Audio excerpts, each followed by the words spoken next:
Hi everyone, it's Robin and I'm here with Evil Client. We're going to do a springtime floral. I've started this tutorial with Celestial is More and I'll show you what that looks like. I put that on this one. I believe that's 2 coats, one thin, one thick. And now I'm going to go over the top of that with Ready to Glow. Ready to Glow, okay? Like ready to go, but intra. Okay, so I'm shaking that up really good, and how I'm getting that is I'm just going to pour some out onto the paper towel so that it gets off most of the thinness, and then I'm just going to use the glitter over the top of that. And the paper towel soaks up the top coat. You get the most of the glitz and the glam without having to mess with it, and I will meet you back. Okay, so now on the other nails, I am using Humidity by OPI, and we are all ready to rock.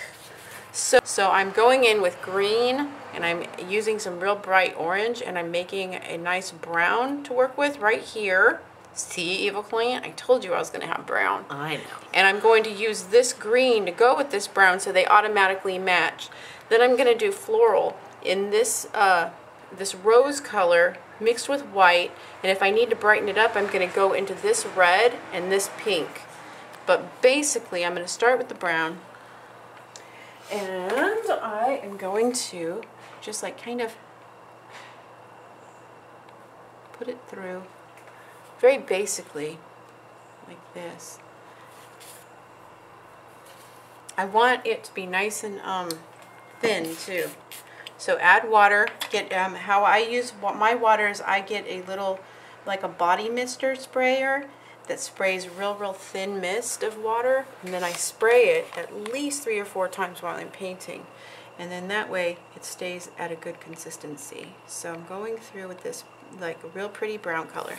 Then with the green, I'm going to hit the water and the green very thin, and make some thin leaves, and I want them even thinner actually. Oh my gosh, I wonder if you can hear the party next door. Did you even notice until just now? Party? Yeah. Do you hear the music next door? Oh, they just turned it off. Weird. You'll hear it. Somebody's having a party next door.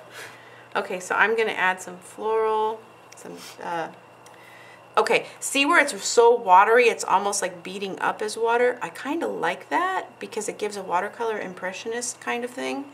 And I might add like a little bit more, just thicker leaves like that. Add dimension. Just kind of watercolor the green through. Okay, I'm going darker and lighter. This. It's so funny because I don't hear the music until I start taping, and then I'm hyper aware of what's around me. Okay, there's this, and then I'm going to go in with the darker, and then I am going to go darker, and then go into the lighter, and just kind of spin it. Spin. These are nice and thick with paint, not real thick, but just thick enough to swirl it. You want to feel it with your brush. You want to just kind of push in the color and know that you're going to have enough to play with. There's sometimes where you use the paint real thin and you don't have time. This is a place where you have time. See, I can go back in here, add some dark, and still swirl because it's still a little bit dry. I mean, a little bit wet. And here, and I live in an environment that where it stays wet longer. If I was in the desert, I'd have to work a little faster. Just so you guys know, who live in dry climates, the paint dries so fast that you have to work faster in the desert. And I forget to say that, and I'm sorry for that. This. So there's that. Now that I have the dark set, I'm going to add a little tiny bit of light, swirl that in, touch, and what I'm doing is basically, I don't care if this looks like a flower as much as I care that it looks like it's supposed to be a flower, because I want it to look springy and I want it to look like a rose color. It's more about colors, mixing colors. So you want to just keep going, push, push colors. If it's not perfect and it looks blobby, then add some dark and spin around in a circle. Dark, spin around in a circle, spin, spin, spin. That's really dark and it becomes like a blob, so I want to add a little bit of white and I want to spin that in a circle. And that's what I'm trying to achieve, is this, I want it to be rose. It's going to look like a rose and everyone's going to say they're roses, but it's more of a technique. And over the years, I have done enough rose tutorials now to where I feel comfortable in showing you that this is a technique that I really love. So I never was into one-stroke painting, and this is why. It's because this is funner to me. I don't like doing assembly line work. When you have so many clients over the years, when you do assembly line type of art, it gets on your nerve after a while and you start losing your marbles. You have to have creativity. So that's why